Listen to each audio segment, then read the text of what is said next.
Cette semaine, TV sur Erdre s'intéresse à l'avenir du Tivoli à Clisson. Ce bâtiment, centenaire, doit être démoli. Un collectif d'habitants s'y oppose. Le 7 juillet 2008, le feu se déclare dans le Tivoli, célèbre bâtiment clissonnais. Apprécié par certains, décrié par d'autres, ce bâtiment qui fut un théâtre, un cinéma entre autres, a vécu bien des péripéties. Dernier projet en date, il devrait être démoli. Certains Clissonnais s'insurgent. Le Tivoli, bâtiment réalisé à la demande de la petite fille de François-Frédéric Lemot en 1905. Et le Tivoli a souffert pendant toute son existence jusqu'à aujourd'hui de l'abandon des différentes municipalités qui ont défilé depuis 50 ans. Je dirais que les personnes qui étaient aux commandes dans ces périodes-là étaient des incompétentes. Elles n'ont pas été capables de trouver les financements pour pouvoir faire réhabiliter et faire fonctionner ce joyau de l'art italien à Clisson, en France. Il fait partie de la cité de Clisson, la cité italienne au parfum d'Italie. Un petit retour quand même historique, il y a eu plusieurs activités dans ce cinéma. Alors ce cinéma, ça a été plus connu sous le nom de cinéma, et c'était également un théâtre, ça a été une salle de concert, ça a été une salle festive, ça a été une salle de quartier, et c'était une salle qui était reconnue pour Clisson. Les frères Jacques sont même venus chanter ici, ils se sont produits, et d'autres célébrités également. Quel dommage qu'il ait été abandonné. Et regardez-moi cette façade un petit peu, qui est habillée de briques qui sont encore en très bon état, et les murs sont en pierre. Je reviens sur les briques. Les briques, ce sont des briques flammées, ce qui est très très rare. Et bien, ça fait partie du style italien à Clisson, et c'est un élément du patrimoine qui a marqué beaucoup de Clissonnais, hein, et qui également, c'est un élément touristique. On nous dit, ce bâtiment gêne. Il gêne la vue sur le château, mais il ne gêne pas du tout la vue sur le château. Et si c'était le cas, pourquoi le raser? À ce moment-là, et on nous dit que c'est une ruine, une verrue, mais le château est en ruine. Pourquoi ne pas raser le château? Et puis également l'hôtel de ville. L'hôtel de ville, c'est aussi un bâtiment qui n'est pas classé au bâtiment de France. Et puis il gêne la vue sur le château. Pourquoi ne pas le raser dans la foulée, hein? Et puis tout raser pendant qu'on dit raser la ville. Hein, continuons, on fera du béton partout, des planches et de la ferraille. Voilà. Alors si c'est ça, Clisson, la belle cité italienne, le parfum d'Italie, moi j'ai mal au cœur. Alors, bien sûr, on l'a bien compris, vous êtes contre la démolition de ce bâtiment, mais au niveau réhabilitation, qu'est-ce que vous pouvez proposer? On a besoin sur le plan du tourisme et sur le plan de la collectivité, notamment sur le quartier de la Trinité et de la Porte-Palzès, on va avoir des surfaces qui vont s'ouvrir, qui permettront peut-être de faire, comme ça avait été prévu au départ, de faire du stationnement, hein, ce qui serait suffisant à la fois pour cette salle et à la fois pour les commerces de la Porte-Palzès. Je pense. Et puis, il faudrait se pencher sur le financement, à savoir qu'il y a déjà 400 000 € qui ont été versés par la compagnie d'assurance suite à un incident, hein, à un incendie. Alors, on se demande où passe l'argent ici, hein. Voilà. Et on peut trouver de l'argent pour les différentes filières, des différents ministères. Et on dépense bien de l'argent pour faire des babioles, faire des logos qui coûtent très cher. Mais je le dis, mais on dépense même de l'argent pour faire des sites internet qui coûtent des 38 000 €, des sommes fabuleuses. Et additionner, mis bout à bout, eh ben on aurait largement amorti, trouvé le financement pour remettre en état ce bel édifice. Alors je crois que vous appelez à la mobilisation. Avant d'appeler à la mobilisation, je voulais vous dire que de cette salle, et qu'il serait multifonctionnel, on pourrait faire du théâtre. À son origine, c'était le théâtre. Hein. On pourrait y faire une salle de concert, on peut faire des variétés dedans, on peut faire des salles d'exposition, de toutes sortes d'expositions, de la peinture, des objets d'art, un tas de choses. On peut y faire on peut réunir les associations, ils ont besoin de salles. Et ici, c'est un peu l'omerta. Personne ne veut parler. Et bien moi, je parle. Et je dis que je dénonce. Et, hein, tant pis pour les représailles, j'en ai rien. Alors, si vous souhaitez nous rejoindre, vous aimez votre ville, un collectif de défense du Tivoli se met en place, grâce à vous tous, qui êtes fiers et qui aimez cette ville.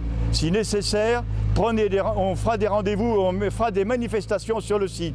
Voilà. Alors, pour rejoindre notre collectif, on peut nous contacter parce que nous sommes en train de constituer un comité de défense. Il est déjà commencé.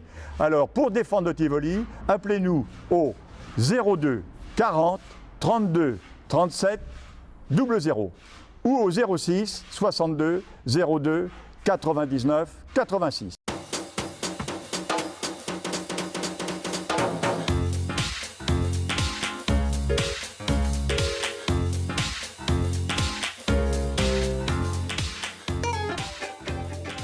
Divéo Média nous propose 2 reportages aujourd'hui. Le premier à Châteaubriand sur l'association L'Outil en main.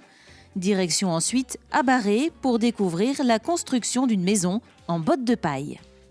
Bonjour, apprendre aux enfants à ne pas avoir peur de se salir les mains. C'est l'une des missions de l'association L'Outil en main, est créée en France en 1987 et qui permet aux enfants de 9 à 14 ans de s'initier à des métiers manuels ou des métiers de bouche. L'Outil en main a pour but d'initier aux enfants de 9 ans à 14 ans les métiers manuels, les métiers du patrimoine.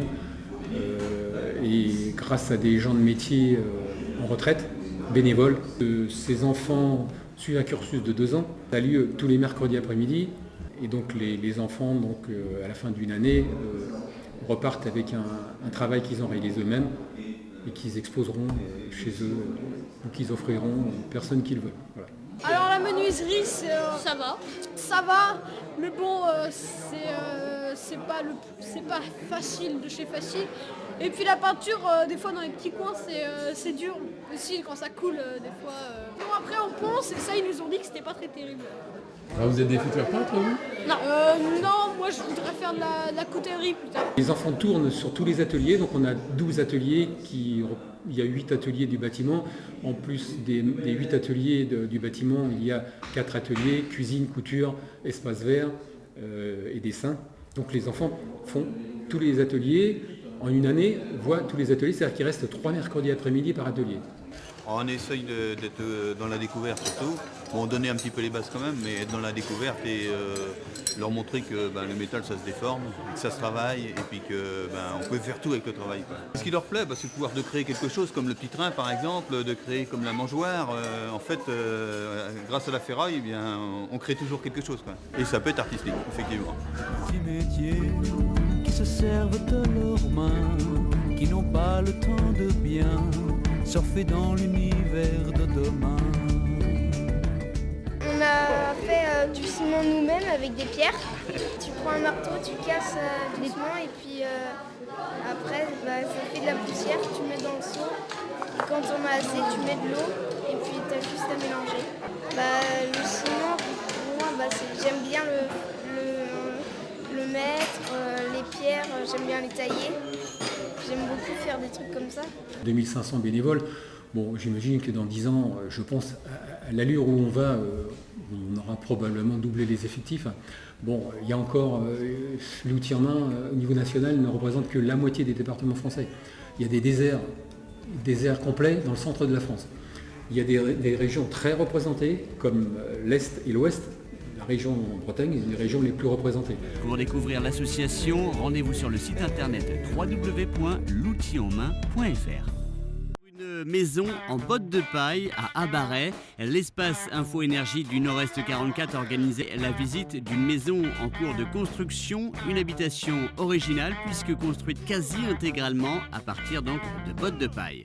Les maisons en paille, c'est vrai que c'est un petit peu plus courant, ça devient de plus en plus courant, notamment pour l'aspect économique, puisque la paille c'est vraiment l'isolant qui est le moins cher. Et là c'est un petit peu spécial comme maison, parce que d'habitude il y a une ossature bois.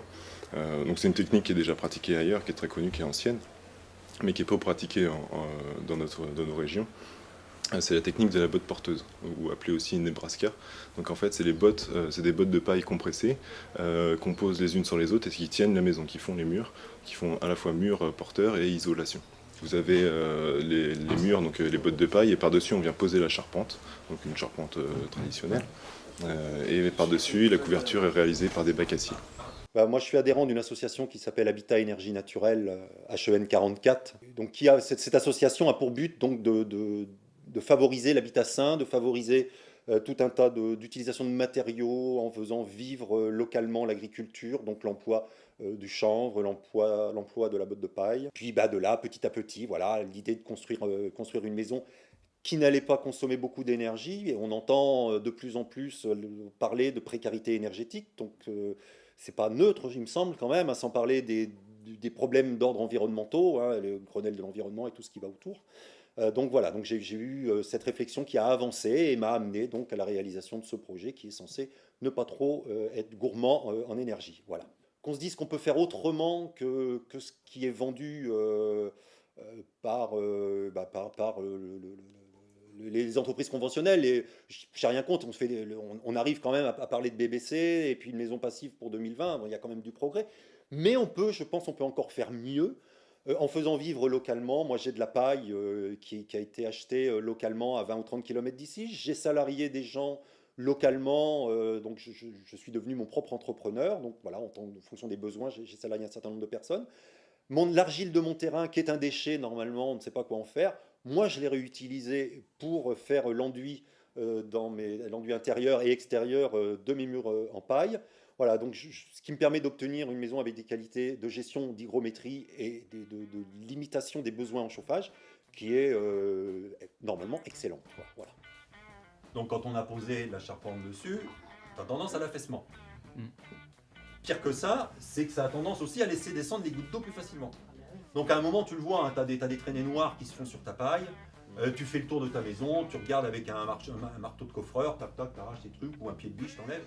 Et puis à un moment, sur les bottes de paille là derrière, tu descends toute la première botte de paille, et hop, on va sur la deuxième. Et là tu t'inquiètes un peu, tu dis merde, qu'est-ce qui se passe? C'est une photo de la tempête, de ce qui reste des barrages, vous verrez. Alors voilà, donc ce qui se passe, c'est qu'on étaye sous chaque ferme, on soulève un peu la charpente, et on enlève avec un tracteur, on enlève les bottes de paille défectueuses, et on remet les bottes de paille en bon état. Oui, il y a des petits soucis aussi sur la construction d'une maison, donc qui est en bottes de paille porteuse, donc qui est une maison pour lesquelles il n'y a pas de règles constructives établies, donc il n'y a pas de cahier des charges professionnel. Donc il n'y a pas d'assurabilité de cette maison. Donc je ne peux pas passer par un maître d'œuvre ou par un architecte qui, lui, ne peut pas assurer son travail.